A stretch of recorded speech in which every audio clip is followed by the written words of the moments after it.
Faire bouillir de l'eau, une chose si simple qui peut devenir compliquée lorsque vient le temps de choisir une bouilloire. Notre expert Frédéric Chabot a testé 12 bouilloires électriques, 6 modèles à température réglable et 6 à température fixe. Quand on parle d'une bouilloire sans fil, c'est pas tout à fait vrai parce qu'elles ont toutes un fil, mais c'est la carafe qui est amovible sans fil. En effet, oui, c'est très pratique d'avoir une carafe qui est sans fil. C'est pas dans les jambes. Donc ici, on a le seul modèle qu'on a testé avec fil. Si je veux remplir la bouilloire sous le robinet, j'ai toujours le fil qui est dans les pattes. Maintenant, tous les appareils qu'on a testés sont munis d'un système qui arrête le chauffage dès que l'eau bout. En fait, le test le plus important, c'est de savoir à quelle vitesse l'eau va bouillir. En 3, 2, 1, go! Notre expert a fait 2 tests en calculant le temps pour atteindre le point d'ébullition. Donc, 2 minutes 50 secondes. Le premier test avec 500 ml d'eau et ensuite avec la capacité maximale des bouilloires, soit 1,7 litres d'eau, toujours à la même température. Avec une petite quantité d'eau, la bouilloire Salton a été la plus rapide. Et pour une bouilloire à pleine capacité, c'est la Hamilton Beach qui a le mieux performé.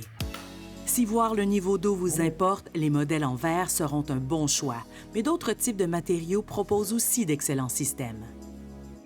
Que je sois droitier ou gaucher, je l'ai sur les deux côtés. Puis, on voit très clairement la quantité d'eau que je mets dans la carafe.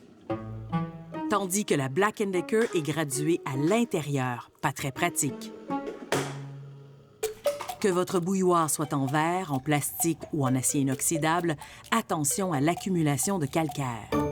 Pour éviter qu'ils se retrouvent dans notre théière ou dans notre tasse, les appareils ont des petits filtres. On a des filtres ici qui sont parfois un peu difficiles à retirer et qui peuvent parfois avoir des mailles assez grossières, contrairement à certains autres appareils où le filtre est très facile à enlever et à remettre. J'imagine qu'on cherche des mailles très, très fines. Très, très fines, oui, en effet.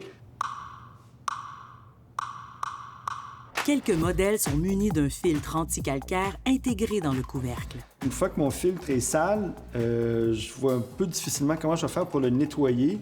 Je vais devoir aller à l'évier, faire couler de l'eau ici.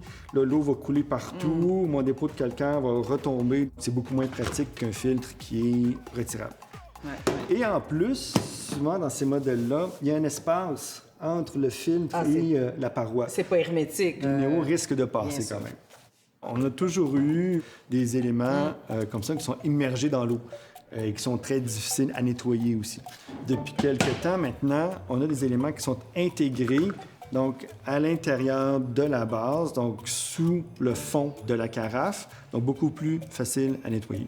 On a d'autres modèles comme ça ici qui sont un peu des fois difficiles à ouvrir et qui se ferment facilement, mais il faut absolument que le couvercle soit bien enfoncé, sinon l'élément ne chauffe pas. Le modèle Ricardo prend les airs d'une théière avec son infuseur inséré dans la bouilloire. En fait, sur la Ricardo, on a... Oui, exactement. Mais... Ah, c'est pas très solide. Non, c'est vraiment pas solide. C'est une bonne idée, mais qui demanderait un peu plus de travail pour qu'elle soit vraiment pratique. Les amateurs de thé qui souhaitent une température précise voudront opter pour un modèle à température variable. Ce qui est assez surprenant, c'est selon le fabricant, ils n'ont pas tous la même température pour chaque sorte de thé. Donc, je peux avoir une différence de 5 à 10 degrés pour la même sorte de thé. Donc, qui dit vrai dans tout ça? Et en plus de ça, moi, ce qui me fascine le plus, c'est que même si je fais chauffer mon eau à 80 degrés pour un thé spécifique à 80 degrés, quand je verse mon eau dans ma théière ou dans ma tasse, je vais prendre en général 5 à 15 degrés. Donc, même si je programme mon eau à la température parfaite pour un thé, une fois rendu dans mon récipient pour l'infusion, l'eau va être plus froide.